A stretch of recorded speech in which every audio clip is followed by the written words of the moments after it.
Thank you, Mr. Chairman. Mr. Chairman, in episode 5 of Joe versus Carol that I've never watched in my life, the actor for Carol Baskin is quoted as saying this is starting to get a little woo-hoo.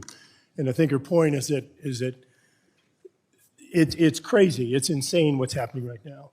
Mr. Chairman, we're in a situation where we're in the committee with jurisdiction over energy. This committee has jurisdiction over natural resources. And we are sitting here in this committee, and we're dealing with a truth commission, we're dealing with land transfers, we're dealing with, I'll put it this way.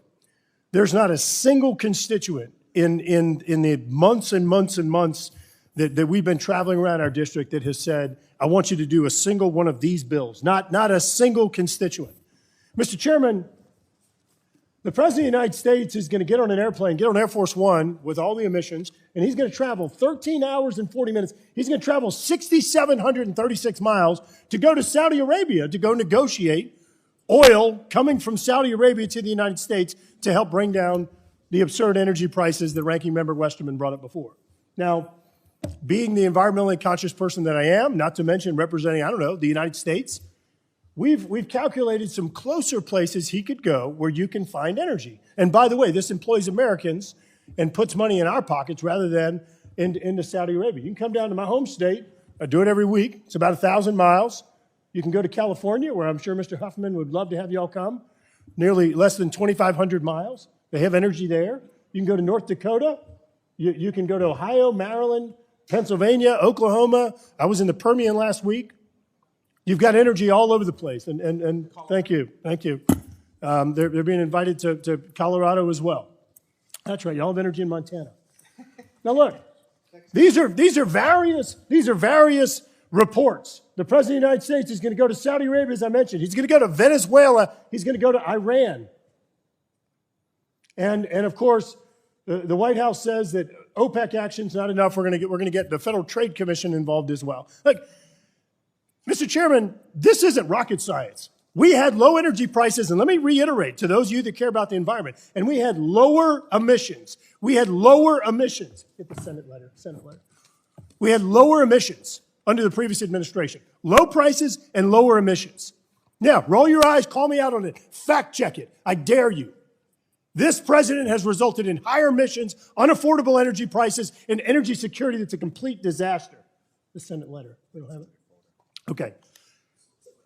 This is January 27th of last year. Look, you've said several times before, I'm not the smartest person in this body or in this committee, and I agree with you. I'm not.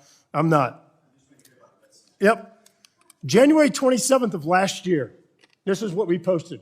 We're going to result in January of last year, higher electricity prices, higher prices of gas pump, lost revenue sharing for hurricane protection, coastal restoration, higher delivery costs passed on to consumers, more dependence on foreign energy, a net increase in global emissions.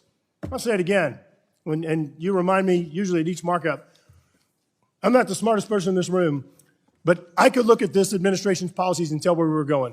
This is a complete disaster, that one. Here's one of our constituents, sent this to us totally unprompted. I'm on fixed income, my wife works full time. It's gotten so bad with gas prices, it's almost not worth my wife working.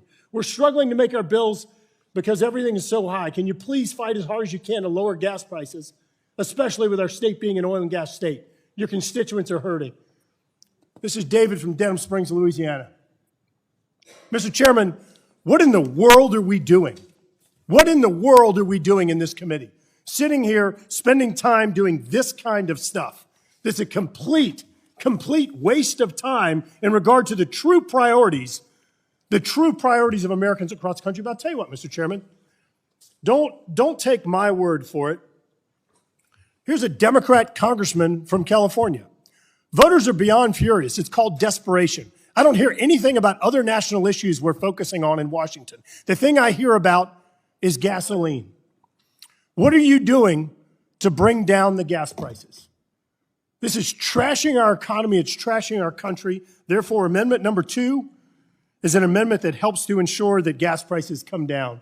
I urge adoption of the amendment and yield back. Gentleman yields back. Anyone else? Any committee member wish to be heard on Mr. Graves' amendment number 2?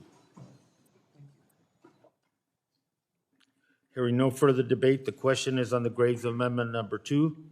I will pause so the members can unmute.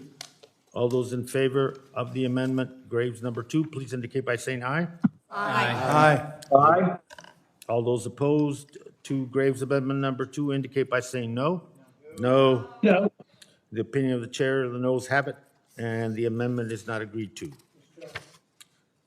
Mr. Graves? Request a recorded vote. Gentleman requested a recorded vote, and the vote will be postponed pursuant to prior announcement. Representative Graves, you have amendment designated number 3, and you're recognized for 5 minutes.